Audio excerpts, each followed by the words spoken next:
Now question number 6 के जैसा ही हमारे पास में क्वेश्चन नंबर 10 भी दिया हुआ है।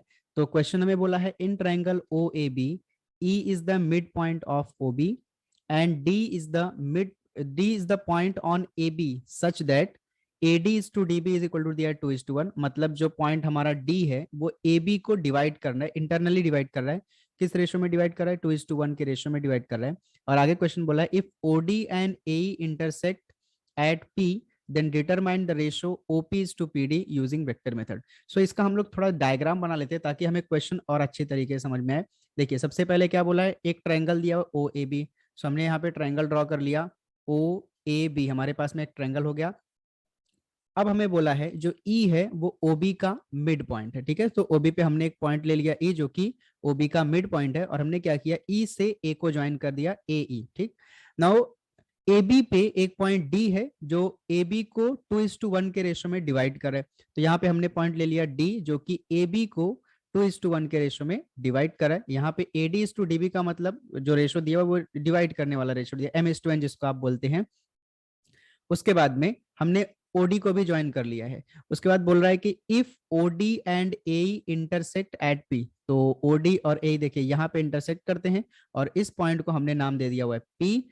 तो क्वेश्चन में पूछा है then determine the ratio OP is to PD, मतलब यहां से लेकर के ओपी और ये पीडी, ठीक है, यूजिंग वेक्टर मेथड। तो ओपी इज टू पीडी पूछा है, मतलब हमें ये पूछा है कि जो पॉइंट पी है वो ओडी को कौन से रेशो में डिवाइड कर रहा है, ठीक है। तो हमको यहाँ पे क्वेश्चन क्या फाइंड आउट करना है, रेशो फाइंड आउट करना है। तो पहले जो चीजें हमें दी गई हैं वो हम लोग लिख लेते हैं। तो question number 10, since E is the mid point, सबसे पहले दिया E is the mid point of, किसका मिड पॉइंट है? ओबी का। देयरफॉर हमारे पास में ई का position vector E bar equals to क्या हो जाएगा, O bar plus B bar divide by 2 हो जाएगा, ठीक है। हमने यहाँ पे ओ को ओरिजिन सपोज किया हुआ है, इसको हमने बना लिया इक्वेशन नंबर 1। इक्वेशन हम बनाते चलेंगे, जहां पे जैसा यूज होगा उसका यूज हम लोग करते चलेंगे, ठीक है। अब उसके बाद बोल रहा है कि D is the point of A B such that A D is to D B हमें दिया है 2:1, ठीक। सो सिंस, अब हम यहाँ पे इसको थोड़ा दूसरे तरीके से लिखेंगे, since D divides A be in the ratio, कौन से रेशो में डिवाइड करता है?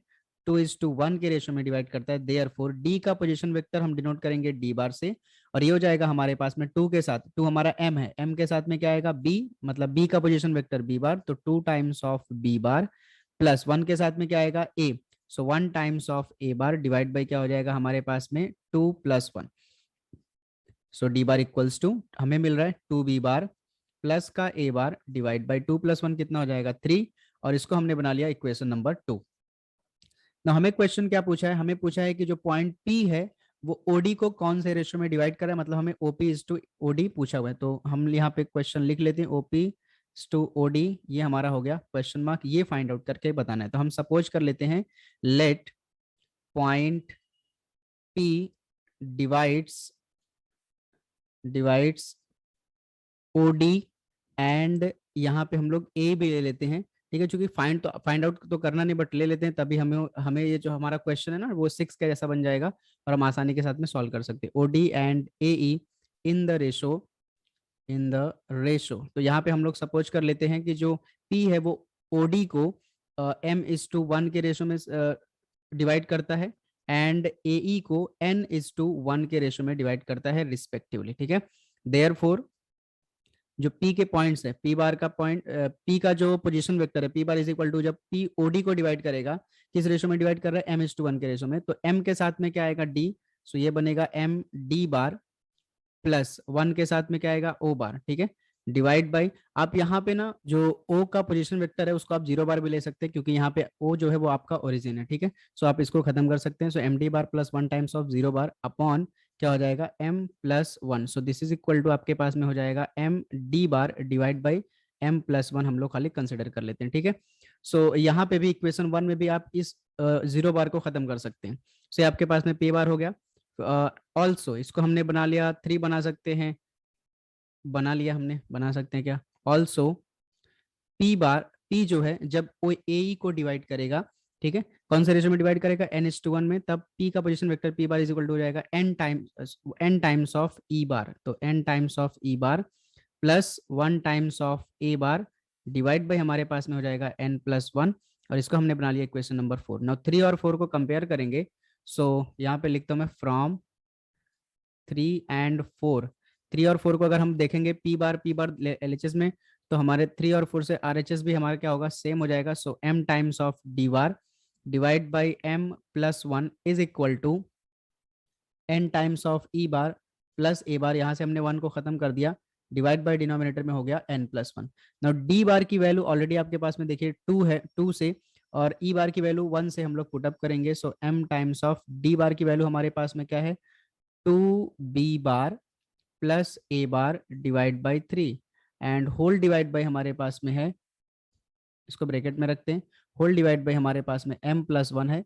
राइट साइड में n एज इट इज रहेगा। e बार की वैल्यू हमने यहाँ पे 0 बार खत्म करने के लिए बोला, तो हमारे पास बचा b बार डिवाइड बाई 2 और प्लस a बार है, ठीक है, plus a bar, and whole divide by हमारे पास में कितना हो गया, n+1। नाउ यहाँ पे न्यूमरेटर में हम लोग 3 से मल्टीप्लाई कर देंगे और डिनोमिनेटर में 3 से मल्टीप्लाई कर देंगे, तो ये 3 कैंसिल हो जाएगा, ठीक है, और m जो है इसको अंदर मल्टीप्लाई कर देंगे। सो ये हमारे पास में हो जाएगा 2mb बार प्लस m जो है वो a बार से मल्टीप्लाई होगा, तो ये हो जाएगा m times of a bar divide by denominator में हम लोग 3 से मल्टीप्लाई कर दे रहे हैं, तो ये हो गया हमारे पास में m+1। सो हमने क्या किया, यहाँ पे न्यूमरेटर और डिनोमिनेटर को 3 से मल्टीप्लाई किया, तो जब न्यूमरेटर को मल्टीप्लाई किया, सो ये 3 और ये 3 कैंसिल हो गया, ठीक है, और डिनोमिनेटर में 3 से मल्टीप्लाई किया, उसको लिखा हुआ है। सेम इसी तरीके से न्यूमरेटर और डिनोमिनेटर को हम लोग 2 से मल्टीप्लाई कर देंगे ताकि ये 2 खत्म हो जाए, ठीक है, या आप इसको क्रॉस मल्टीप्लाई भी कर सकते हो। तो यहाँ पे आपके पास में क्या बचा, एन बी बार प्लस ए बार को हमने किससे मल्टीप्लाई किया, 2 से, 2a बार हो गया, डिवाइड बाय डिनोमिनेटर को भी हमने 2 से मल्टीप्लाई किया, तो 2 टाइम्स ऑफ n+1।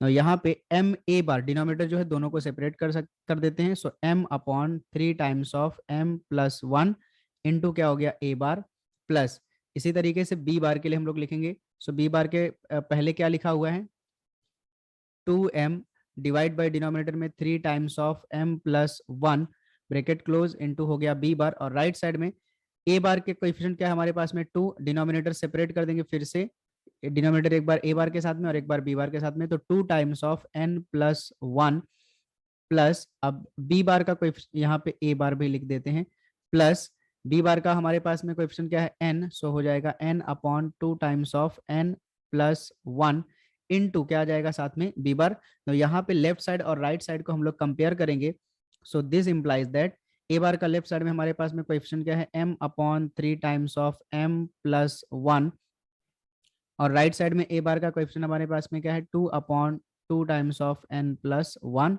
सो और इसको बना लिया हमने इक्वेशन नंबर 5, और b बार को कंसिडर करेंगे। सो b बार का लेफ्ट साइड में कोएफिशिएंट है 2m/3 टाइम्स ऑफ m+1, और राइट साइड में हमारे पास में b बार का कोएफिशिएंट है n/2 टाइम्स ऑफ n+1, ठीक, और इसको बना लिया हमने 6। नाउ 5 को 6 से डिवाइड कर दीजिए या 6 को 5 से डिवाइड कर दीजिए, कोई फर्क नहीं पड़ेगा। So equation number 5 divide by equation number 6, ठीक है, तो 5 को हम लोग 6 से डिवाइड कर रहे हैं। सो 5 का हमारे पास में लेफ्ट साइड में क्या है m/3 टाइम्स ऑफ m+1, और 6 का लेफ्ट साइड में हमारे पास में क्या है 2m/3 times of m+1 is equal to right side में 2/2 times of n+1 and divide by 6 का RHS हमारे पास में n/2 टाइम्स ऑफ n+1। सो देखिए यहाँ से हमारे पास में 2 times of n+1 2 times of n+1 cancel हो गया, यहाँ से m+1 m+1 कैंसिल हो गया, 3 से 3 कैंसिल हो गया, तो मैं इसको इधर लिखता हूँ।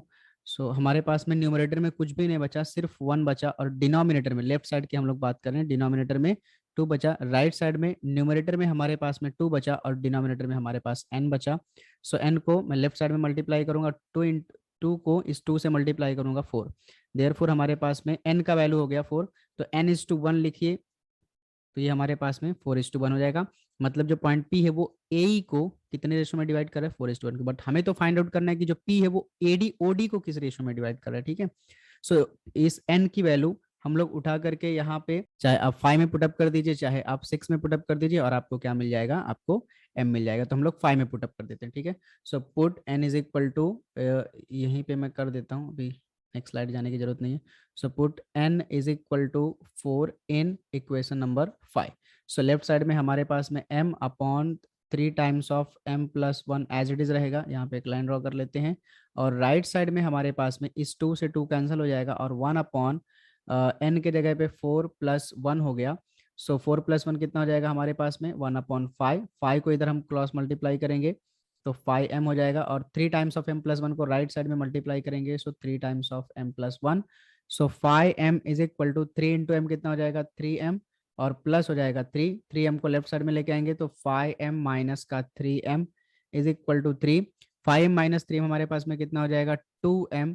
सो 2m इज इक्वल टू हो जाएगा 3। सो m इज इक्वल टू हो जाएगा 3, 2 जा करके राइट साइड में डिवाइड करेगा, so m is equal to हो जाएगा 3/2। Therefore m is to 1, ये हमारे पास में कितना हो जाएगा, 3:2, ठीक है।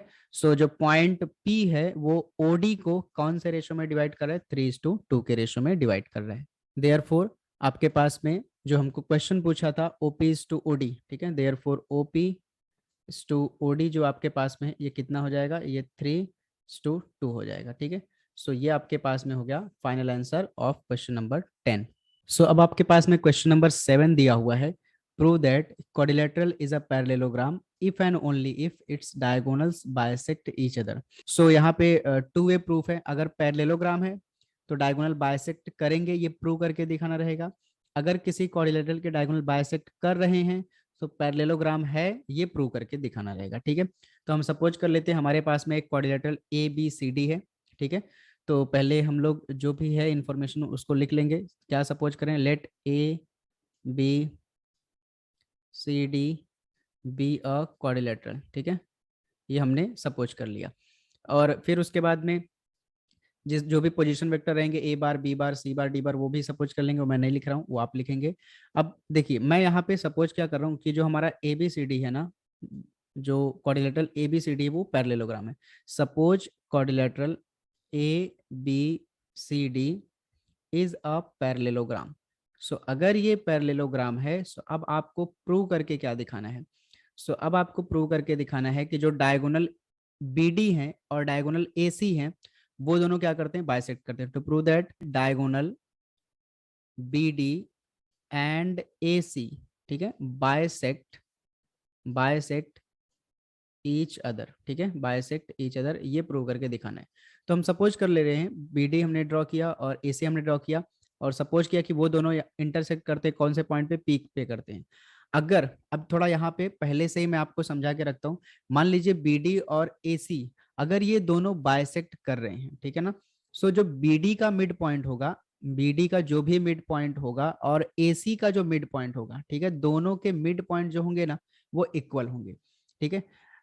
फिर से समझिएगा, अगर ये दोनों बाइसेक्ट करें, बाइसेक्ट करने का मतलब क्या, इक्वल पार्ट्स में डिवाइड करना, मतलब जितना PD होगा उतना ही PB होगा, ठीक है, और जितना AP होगा उतना ही क्या होगा, PC होगा, ठीक है।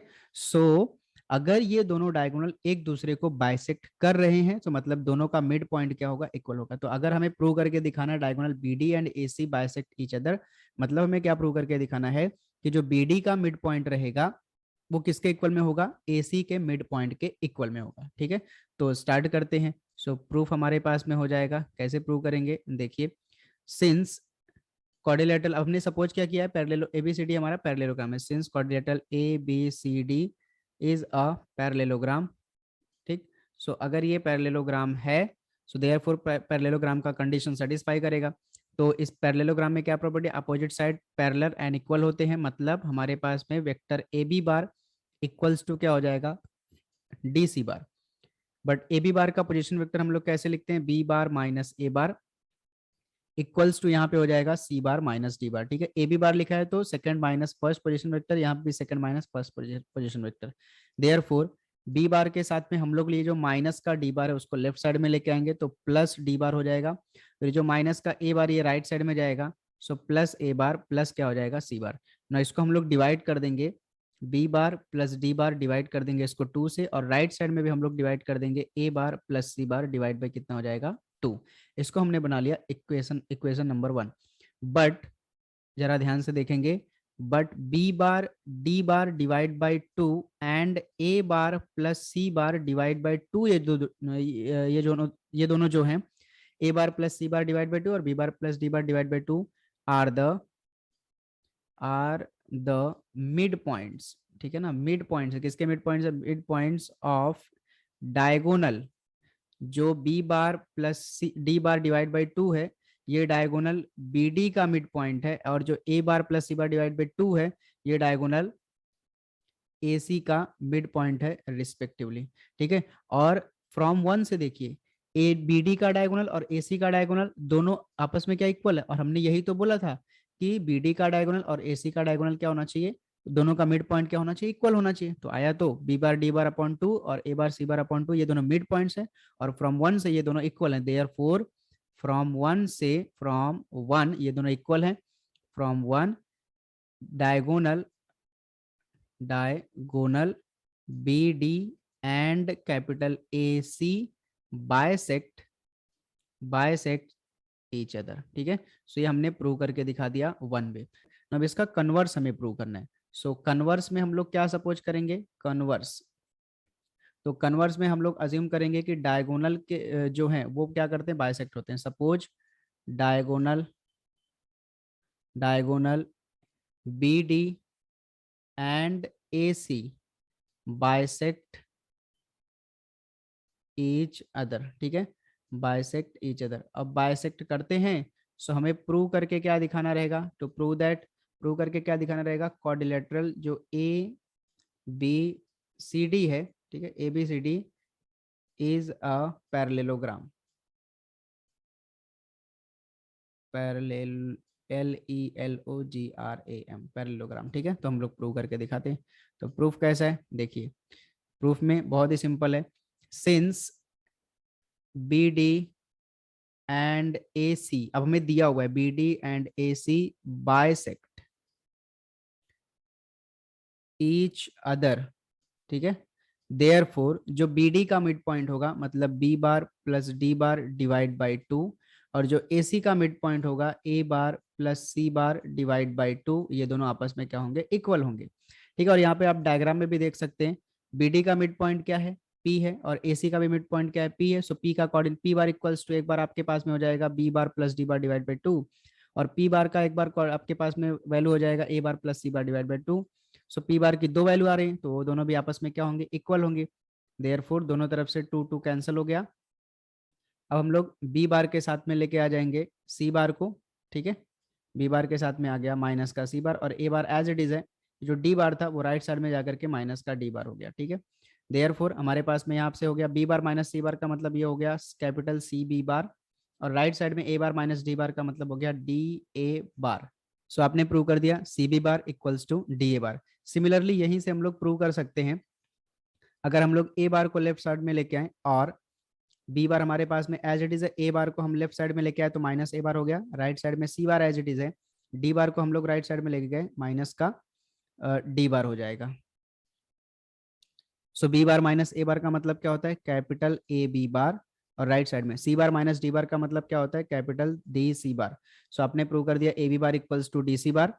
ठीक है, and C B bar equals to D A bar. So यहाँ से और यहाँ से देयरफॉर अब आपने ए बी बार और डी सी बार को अगर इक्वल प्रूव किया, इसका मतलब ए बी का जो मैग्नीट्यूड होगा, ए बी बार का जो मैग्नीट्यूड होगा, ठीक है, वो डी सी बार के मैग्नीट्यूड के इक्वल में होगा, और जो ए बी होगा, ठीक है, वो पैरेलल होगा डी सी को। ठीक है, सो किसी भी क्वाड्रिलेटरल में अगर अपोजिट साइड ए बी और डी सी अपोजिट साइड है, अगर अपोजिट साइड इक्वल लेंथ का होते हैं और पैरेलल होती हैं, सो वो क्वाड्रिलेटरल क्या होता है, पैरेललोग्राम होता है। सिमिलरली हम लोग C B bar is equal D A bar मिला है, वहां से भी हम लोग बता सकते हैं कि magnitude of C B bar equals to magnitude of D A bar, and C B is parallel to D A. Therefore quadrilateral A B C D is a parallelogram.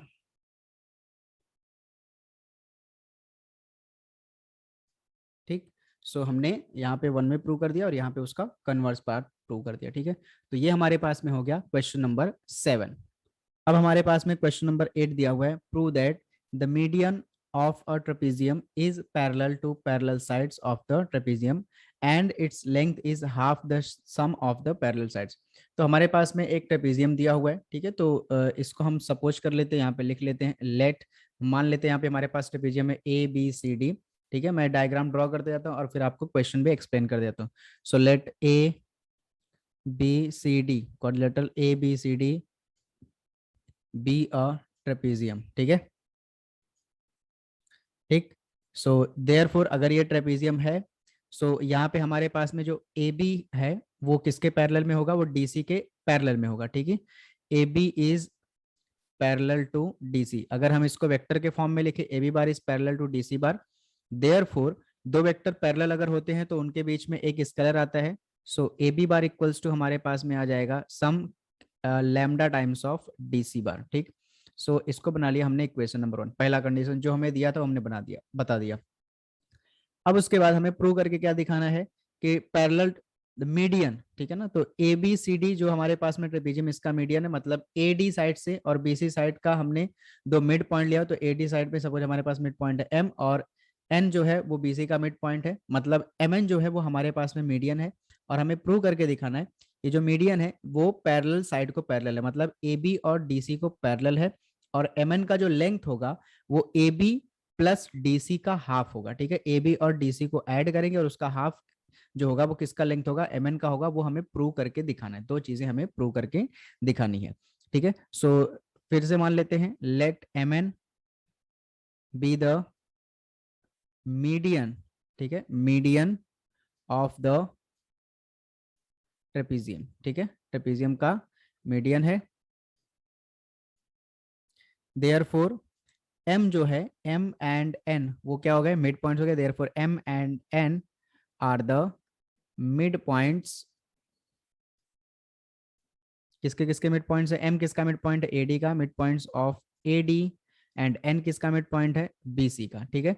Therefore अगर m और n ad और bc के mid point है, so हमारे पास में m का position vector m bar is equal to कितना हो जाएगा, a bar plus d bar divide by कितना हो जाएगा 2, और n का पोजीशन वेक्टर n बार हमारे पास में हो जाएगा b bar plus c bar divide by 2, क्योंकि जो n है वो bc का मिड पॉइंट है. और इन दोनों को हमने बना लिया इक्वेशन नंबर 2. क्लियर हो गई ये बात. अब उसके बाद हमें प्रूव करके क्या दिखाना है, क्या क्या चीजें हमें प्रूव करनी है. To prove that M N bar is parallel to A B bar, या फिर आप ऐसे भी बोल सकते हैं M N bar is parallel to D C bar, ये भी प्रूव करके दिखा सकते हैं. एंड आपको क्या बताना है कि जो एम एन का लेंथ है, ठीक है, तो मैग्नीट्यूड ऑफ एम एन, जिसको मैं डायरेक्टली बार वगैरह नहीं लिख के रखता हूँ, मैं सिर्फ एम एन लिखता हूँ. एम एन का मतलब magnitude of M N bar is equal to the half of magnitude of parallel sum of parallel side. तो पहला हमारे पास में साइड कौन सा है, ए बी, दूसरा पैरेलल साइड इसके कौन सा है, डी सी. तो ए बी और डी सी का अगर हम लोग एडिशन का हाफ करेंगे, अच्छा यहाँ बार नहीं आएगा, मैं फिर से बार लगा रहा हूँ, ठीक है, ए बी और डी सी के एडिशन का अगर हम हाफ करेंगे तो हमें किसका लेंथ मिलेगा, एम एन का लेंथ मिलना चाहिए. ऐसा हमें प्रूव करके दिखाना है. तो ये दो चीजें हम लोग प्रूव करके दिखाने वाले हैं. सो प्रूफ देखिए कैसे आएगा. तो प्रूफ में सबसे पहले हम लोग दिखाएंगे, क्या दिखाएंगे, पैरेलल है और ये दोनों एक साथ में प्रूव करते हैं. सो प्रूफ में कंसिडर कर लेंगे, क्या कंसिडर कर लेंगे, एम एन बार, ठीक है, एम एन बार, ठीक. So M N bar is equal to position vector के फॉर्म में लिखेंगे तो ये बनेगा N bar minus M bar, but N bar और एम बार ऑलरेडी हमने निकाल के रखा है. सो एन बार हमारे पास में है बी बार प्लस का C bar divide by 2, minus M bar हमारे पास में है A bar plus D bar divide by 2. इन दोनों में से 1/2 कॉमन दिख रहा है, यहाँ भी 2 है, यहाँ भी 2 है, डिनोमिनेटर में से 2, न्यूमरेटर में से 1 कॉमन निकाल लिया, तो हमारे पास बचा B bar plus C bar, और यहाँ पे माइनस साइन है तो आगे का दोनों का साइन चेंज हो जाएगा, माइनस का ए बार माइनस का डी बार हो जाएगा. So this is equal to half of B bar के साथ में हम लोग दे देते हैं ए बार को, सो बी बार माइनस ए बार एक साथ में आ गया, और फिर उसके बाद में सी बार के साथ में हम लोग दे देते हैं डी बार को. सो ये बनेगा हमारे पास में half of B bar minus A bar का मतलब क्या हो गया, A B bar, and C bar minus D bar का मतलब क्या हो गया, हमारे पास में डी सी बार हो गया, ठीक है. सो ये हमको मिल गया एम एन बार का वैल्यू. इसको हम 3 बना के रखते हैं क्योंकि इसका यूज करके हम आगे एक और चीज प्रूव करेंगे. सो आपको यहाँ पे क्या मिला, M N bar is equal to half of A B bar plus D C bar. अब अगर इसी को हम लोग मैग्नीट्यूड के फॉर्म में लिखें, सो एम एन बार का मैग्नीट्यूड हमने लिखा एम एन, राइट साइड में हमारे पास में half of A B bar का मैग्नीट्यूड हमारे पास में ए बी, और डी सी बार का मैग्नीट्यूड हमने लिख लिया डी सी। ठीक है, सो हमें जो प्रूव करना था कि जो एम एन का लेंथ है वो A B plus D C के लेंथ का हाफ होगा।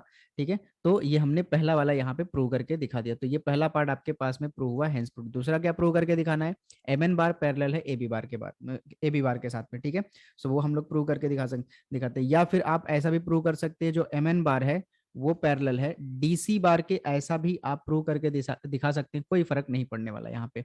सो ऑल्सो फ्रॉम 3 से वापस आ जाएंगे 3 पे,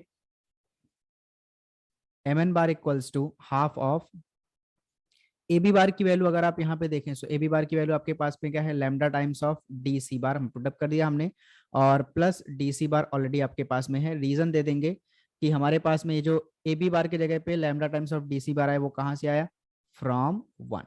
ठीक, नाउ इन दोनों में से half of as it is रहेगा ब्रैकेट के अंदर में से, दोनों में से डीसी बार कॉमन निकालेंगे तो हमारे पास बचेगा lambda plus 1 times of DC bar. ठीक, नाउ ये हो जाएगा लैम्डा प्लस 1 को 1 से मल्टीप्लाई कर देंगे, सो लैम्डा प्लस 1 डिवाइड बाई 2 एक साथ में हो जाएगा, और इधर हमारे पास में हो जाएगा डीसी बार। ये किसकी वैल्यू आ गई, ये एम एन बार का वैल्यू आ गया।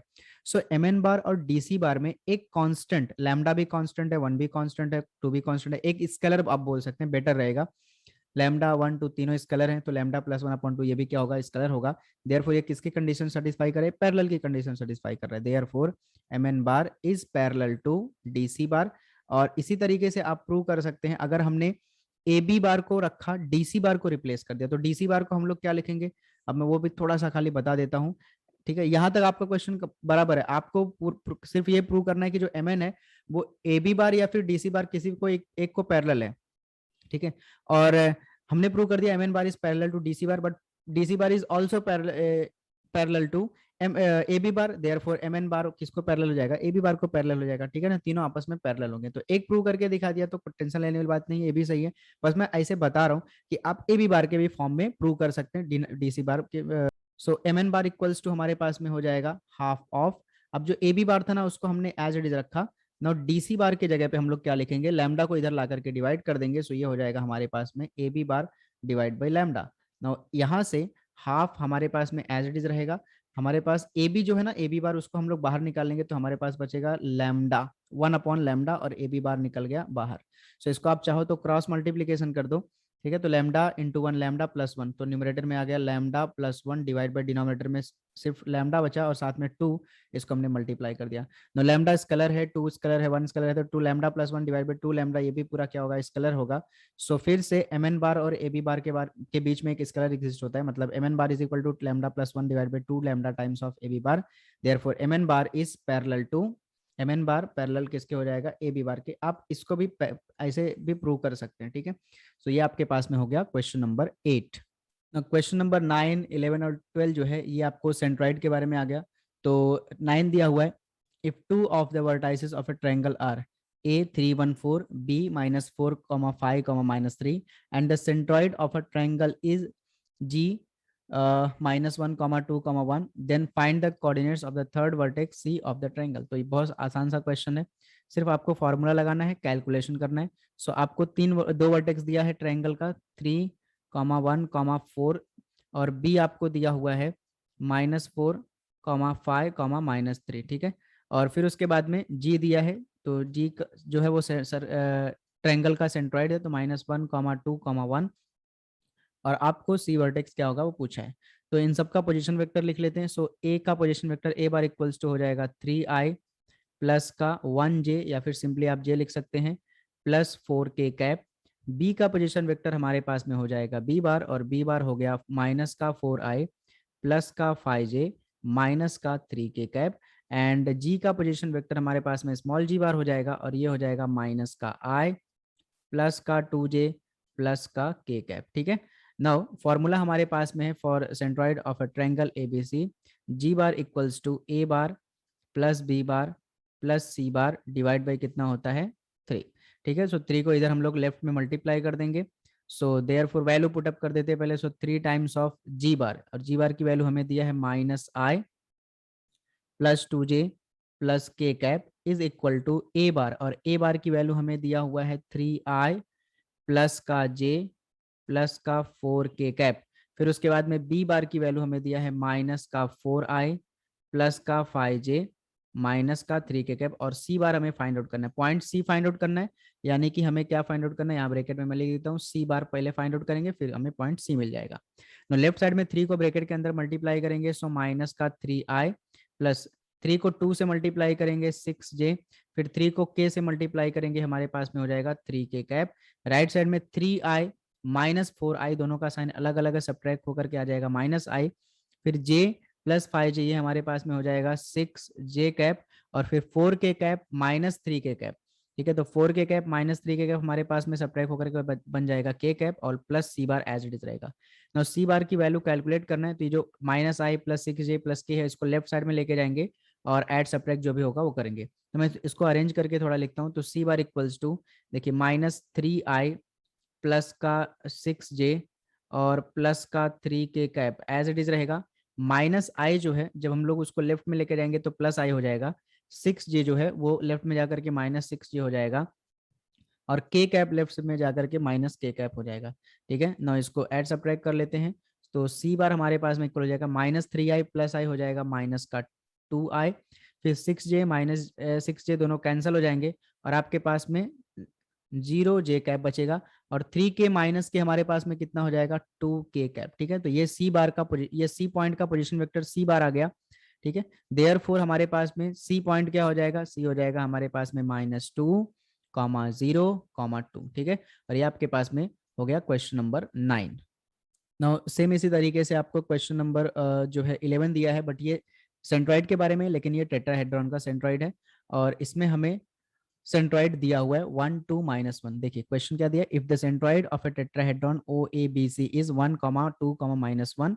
मतलब 11 क्वेश्चन में हमें सेंट्रॉइड ऑलरेडी दिया हुआ है, जिसको हम कैपिटल जी से डिनोट करते हैं, तो ये हमें दिया हुआ है 1 2 -1। उसके बाद में ए वर्टेक्स हमें दिया हुआ है capital A is equal to A, 2, 3, और साथ में दिया हुआ है कैपिटल बी, कैपिटल दिया है 1, B, 2, और उसके बाद में कैपिटल सी भी हमें दिया हुआ है, कैपिटल सी हमें दिया है 2, 1, C respectively. Find the distance of PABC from the origin. तो PABC पता करने के लिए सबसे पहले हमें ABC पता होना चाहिए। ठीक है, so distance between point A and origin, ये हमें पता करके दिखाना है। ठीक है, सो यहाँ पे देखिए OABC में जो O है ना, वो ओरिजिन है, तो उसका पोजीशन वेक्टर तो हमारे पास में 0 बार ही होगा। तो इन सब का पोजीशन वेक्टर लिख लेते हैं। तो G बार इक्वल्स टू हो जाएगा I प्लस 2J माइनस का K कैप। फिर उसके बाद में कैपिटल A का position vector A bar equals to AI, ठीक, प्लस 2J, और फिर उसके बाद में 3K कैप। फिर कैपिटल B का पोजीशन वेक्टर B बार हो जाएगा, B bar equals to I plus BJ plus 2K cap. And capital C का पोजीशन वेक्टर हो जाएगा C bar equals to 2I plus J plus का CK cap. और O का हमारे पास पोजीशन वेक्टर लिखने का जरूरत नहीं, O का पोजीशन वेक्टर होगा 0 बार, ओरिजिन है। सो सेंट्रॉइड के लिए हमारे पास में फॉर्मूला है G bar equals to A bar plus B bar plus C bar plus D bar divide by 4। But यहाँ पे हमारे पास में O है, ओरिजिन है, तो हमारे पास में आ जाएगा 0 बार प्लस उसके बाद में आ जाएगा A bar plus B bar plus C bar divide by 4 हो जाएगा 4। सो क्या करेंगे, 4 को लेफ्ट साइड में मल्टीप्लाई करेंगे G बार के साथ में, और साथ में G बार की वैल्यू जो है उसको पुटअप कर देंगे। सो 4 लेफ्ट में मल्टीप्लाई हुआ G बार के साथ में, और G बार का वैल्यू हमारे पास में I प्लस 2J माइनस का K कैप, इसको हमने पुटअप कर दिया, और राइट साइड में 0 बार को खत्म कर दिया। A बार का वैल्यू हमारे पास में है AI cap plus 2J cap plus 3K cap, और इसके साथ में ऐड करना है B बार, और B बार की वैल्यू है I plus BJ cap plus का 2K कैप, और C बार की वैल्यू हमारे पास में है 2I कैप प्लस का J कैप प्लस का CK cap. Now left side में 4 को मल्टीप्लाई करेंगे, सो 4I प्लस का 4 इंटू 2 से मल्टीप्लाई करेंगे 8J हो जाएगा, और 4 को K के साथ में मल्टीप्लाई करेंगे माइनस का 4K कैप। राइट साइड में AI, फिर उसके बाद में I, फिर उसके बाद में यहाँ पे 2I, इन तीनों में से जो हमारे पास में I कॉमन निकलेगा तो बचेगा A प्लस, इधर I का क्वेश्चन कितना है 1, और इधर कितना है 2, सो A प्लस 1 प्लस 2 हमारे पास में कॉमन निकल गया I कैप। सेम इसी तरीके से J की बात करेंगे, सो जे का पहला वाला हमारे पास में है कोएफिशिएंट 2, दूसरा है b, तीसरा है हमारे पास में 1। सो ये हो गया 2 प्लस बी प्लस 1 हो गया और जे बाहर निकल गया। फिर सेम इसी तरीके से k की बात करेंगे तो यहाँ पे हमारे पास 3 है, यहाँ पे 2 है और यहाँ पे कितना है c है। तो ये हो जाएगा 3 प्लस 2 प्लस c और बाहर हो गया हमारे पास में k कैप। नाउ यहाँ पे हम लोग कंपेयर कर लेंगे। सो this implies that left side में आपके पास में i का कोएफिशिएंट है 4 और इधर i का है a प्लस 1 प्लस 2। तो a प्लस 1 प्लस 2 मिलके कितना हो जाएगा 3 इज इक्वल टू इधर हमारे पास में कितना रहेगा 4। So this implies that a का वैल्यू हमारे पास में हो जाएगा 4 minus 3। So a is equal to हो गया आपके पास में 1। सेम इसी तरीके से b की बात करेंगे। सो देखिए b राइट साइड में है b प्लस 2 प्लस 1 कितना हो जाएगा 3 और लेफ्ट साइड में j का कोएफिशिएंट हमारे पास में है 8। सो यहाँ से b का वैल्यू हो जाएगा 8 माइनस 3 और 8 माइनस 3 हो जाएगा 5। सो b मिल गया। अब उसके बाद में c की बात कर लेंगे। तो राइट साइड में हमारे पास में c के साथ में क्या आएगा, c के साथ में आएगा 3 प्लस 2 5 और राइट लेफ्ट साइड में k का कोएफिशिएंट कितना है -4। सो c इज इक्वल टू हो जाएगा -4 और 5 जाएगा राइट साइड में -5, -4 -5 मिलकर के हो जाएगा -9। देयरफॉर ABC का वैल्यू मिल गया। देयरफॉर आपके पास में पॉइंट P इक्वल्स टू हो जाएगा, पॉइंट P आपको क्या बोला था ABC, ठीक है। तो A, B, C था बट ABC आपने कैलकुलेट किया 1, 5, माइनस का 9। ये हमारे पास में कैपिटल P हो गया। इसका ओरिजिन से डिस्टेंस फाइंड आउट करना है आपको, तो डिस्टेंस फॉर्मूला लगा लीजिए। So distance of point P from origin is equal to हो जाएगा under root of x2 minus x1 का whole square plus y2 minus y1 का होल स्क्वायर। ये 2D में था, 3D में कैसे हो जाएगा, x2 माइनस x1 का whole square plus y2 minus y1 का whole square plus z2 minus z1 का होल स्क्वायर। सो 1 माइनस ये आपके पास, इसको सपोज कर लिए x1 y1 z1, सॉरी इसको सपोज कर लीजिए x2 y2 z2 और जो ओरिजिन है उसको सपोज करिए, ओरिजिन में तीनों पॉइंट क्या होंगे 0 0 0 होंगे, है ना। तो ये हमारा हो गया x1 y1 z1। तो 1 माइनस 0 आपके पास में हो जाएगा पूरे का होल स्क्वायर, फिर प्लस 5 माइनस 0 पूरे का होल स्क्वायर प्लस यहाँ पे आपके पास में है माइनस का 9 माइनस 0 पूरे का होल स्क्वायर, ठीक। सो ये बचेगा अंडर रूट ऑफ 1 माइनस 0 मतलब 1, 1 का स्क्वायर 1 हो जाएगा, 5 माइनस 0 मतलब 5, 5 का स्क्वायर हो जाएगा 25 और माइनस 9 माइनस 0 मतलब -9 और -9 का स्क्वायर होगा 81, ठीक है। सो इसको हम लोग कर देंगे ऐड। सो 25 1 प्लस 5 6 प्लस 1 को कितना हो जाएगा 7 और फिर उसके बाद में 8 2 हमारे पास में हो जाएगा 10। सो आपके पास में पॉइंट P और ओरिजिन के बीच का डिस्टेंस कितना हो रहा है अंडर रूट ऑफ 107। तो ये आपके पास में हो गया क्वेश्चन नंबर 11। क्योंकि ये डिस्टेंस है तो इसको आप यूनिट में लिखिए, बेहतर रहेगा, ठीक ना। क्वेश्चन नंबर 12 जो है वो हमें दिया हुआ है, find the centroid of tetrahedron with vertices KLMN। सो क्या करेंगे, k बार फाइंड आउट कर लेंगे। सो k बार आपके पास में हो जाएगा 5i minus 7j plus 0 k cap. l bar find out कर लेंगे, वो हमारे पास में हो जाएगा i plus 5j plus 3 k cap. फिर m बार हो जाएगा हमारे पास में क्या हो जाएगा 4i minus 6j plus 3 k cap और n bar is equal to हो जाएगा 6i minus 4j plus 2 k cap. तो चारों हम लोग फाइंड आउट कर लेंगे और हमें बोला है क्वेश्चन में सेंट्रॉइड पता करना है। तो सपोज कर लेंगे let's centroid it capital G, तो उसका पोजीशन वेक्टर हो जाएगा G बार और G बार हमें कैलकुलेट करना है। तो टेट्राहेड्रॉन का सेंट्रॉइड का फॉर्मूला क्या होता है, यहाँ पे हमारे पास में 4 वर्टेक्स हैं, small k bar plus l bar plus m bar plus n bar divide by कितना हो जाएगा 4। इन चारों की वैल्यूज आपको दिया है, इसमें पुटअप करिए, ऐड कर लीजिए, सब्ट्रैक्ट कर लीजिए, जो भी होता है फिर 4 से डिवाइड कर दीजिए। तो ये क्वेश्चन आपको करना है। सो इसका हमारे पास में फाइनली आंसर आएगा 4i minus 3j plus 2k cap, ठीक है। आप इसको सॉल्व करेंगे, आपको ये आंसर मिलना चाहिए। अगर इसी को हम लोग कोऑर्डिनेट या फिर कार्टेशियन के फॉर्म में लिखें तो हमारे पास में हो जाएगा 4 माइनस 3 2, ठीक है। तो ये आपके पास फाइनल आंसर हो जाएगा क्वेश्चन नंबर 12 का। तो इसको आप सॉल्व करिए। सो यहाँ पे हमारा एक्सरसाइज 5.2 जो है वो खत्म होता है। सो उम्मीद है आपको ये एक्सरसाइज बहुत अच्छी तरीके से समझ में आया होगा। अगर आपको वीडियो अच्छे लगते हैं तो अपने फ्रेंड्स के साथ में शेयर करिए, लाइक करिए और सब्सक्राइब करिए। और इसके साथ में अगर आपको कुछ भी डाउट होता है तो आप कमेंट करके पूछ सकते हैं, मैं ज़रूर उसका वीडियो बना करके आपको रिप्लाई करूंगा। सो मिलते हैं नेक्स्ट लेक्चर में, नेक्स्ट वीडियो में। तब तक के लिए take care and thank you so much.